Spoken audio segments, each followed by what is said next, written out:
So I've had some new boards delivered for the CL-32, and I just thought I'd show you guys what they're all about. I did try and do an unboxing video, but my voice is really quiet and the box is really noisy and you couldn't actually hear anything I was saying, so I had to scrap that idea. So I thought I'd do a bit of a review. These are all the new boards, and these are made by the good people of Makerfabs. So I asked them to send me something with their logo on, so I can make sure that they get recognition for how awesome they are. And they sent me this cool polo shirt, so thank you very much to Makerfabs. A, for making really cool boards, and B, for the polo shirt. I guess that kind of means I work there now, because that looks like something the staff would wear. But hey, a bit of a long commute there. So this is the new main board for CL-32.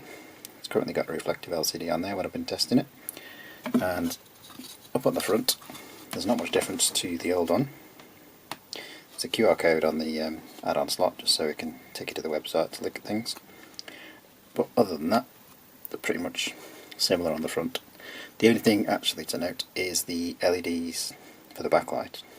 They were addressable NeoPixel style LEDs, but they were a bit unreliable, and some didn't work and some weren't soldered on very well, and they're a bit temperamental, to be honest, so scrap those. These are some nice, well, they're classed as yellow, but they're really like a nice little retro amber glow, which I'll show you soon. And they go all around the screen, trying to do some kind of front light, backlight kind of device for the screen, but that remains to be sorted out yet. So on the back is where things have changed quite a bit, and it looks, so the new one is at the top, old one's at the bottom. So it looks like there's more stuff on the new one, but it's actually simpler in a way, because we got rid of the specialised keyboard chip, got rid of the specialised power switching chip, and the little RTC that I was using, wherever it is there, that's like $5 a piece, so that's ridiculously expensive really, so scrap that. Also using a slightly better, well not better, got more PS RAM, more memory, ESP32, so you've got a bit more scope for doing extra juicy things. And there's also a Atmega microcontroller there, which is now controlling all the keyboard, all the power system, everything else, so it's like a one chip fits all kind of thing. That makes things a little bit cheaper, which means I can sell it for less. And it also makes things a bit simpler, and it frees up a bit of the I2C boss as well. Now the eagle-eyed amongst you may notice there is a battery connector there. That shouldn't have been populated, that's my fault for not telling Makerfabs that that shouldn't be there. The idea is you could have a bit more flexibility, so if you didn't want to use my case, you could use your own case, you can use your own battery, and that by default wouldn't be populated.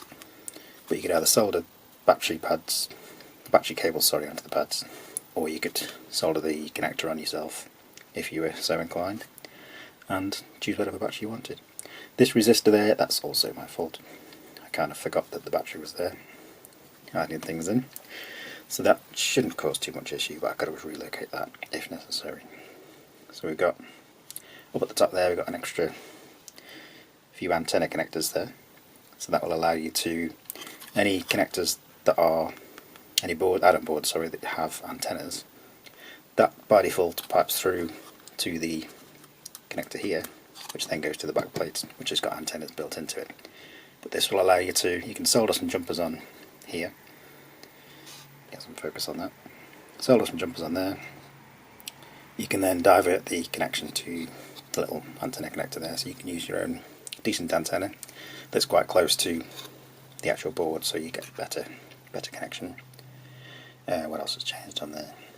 The newer RTC, which is a hell of a lot cheaper. And as well, there's, instead of having two stemmer or quick connectors, there's a stemmer quick and a Grove connector to be a bit more in line with things like guard pewter and things like that. The only downside with that is I'm not boosting the voltage to 5 volts. So it should work for any I2C devices, because they generally run at 3.3 volts. But if there's any sort of analog sensors and things like that that need 5 volts, then they may not be compatible, but shouldn't be too bad.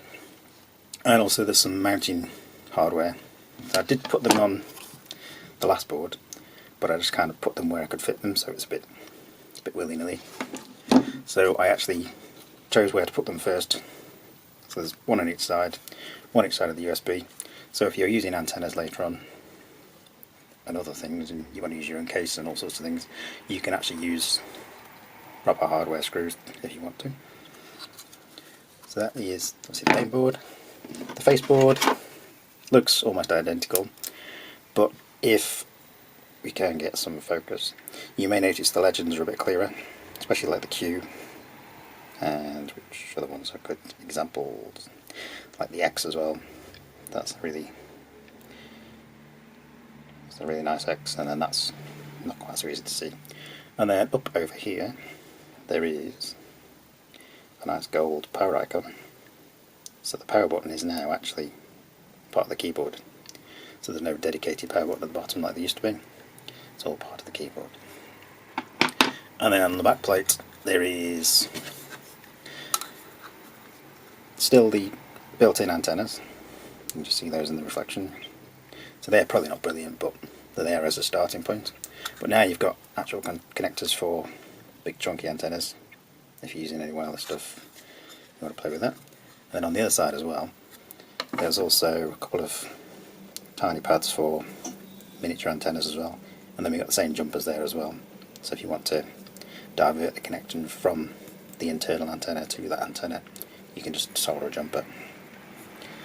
And that's pretty much it for that. So I have been working a bit on the firmware. So the idea is the Atmega microcontroller there runs all the keyboard, runs all the power switching and everything else. And this battery connector has actually been quite useful while I've been testing, because I don't need to mess around putting it in a case, because there's all the actual connector.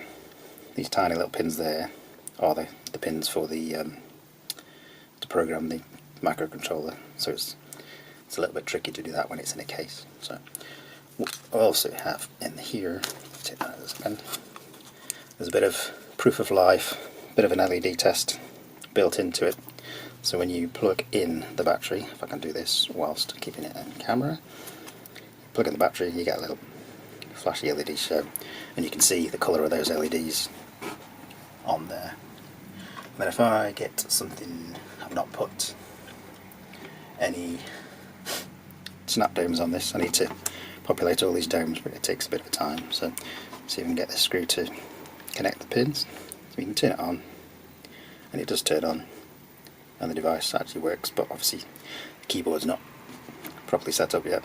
And the backlight is on there, so if you touch another key, the backlight comes on and then fades away after a few seconds. Obviously that looks a bit harsh without the face on that, but once the actual face is on there, it is quite nice, and it's a nice retro looking orange glow to that, so that looks quite cool. So yeah, that's where we are right now. Thanks for watching, stay tuned for more.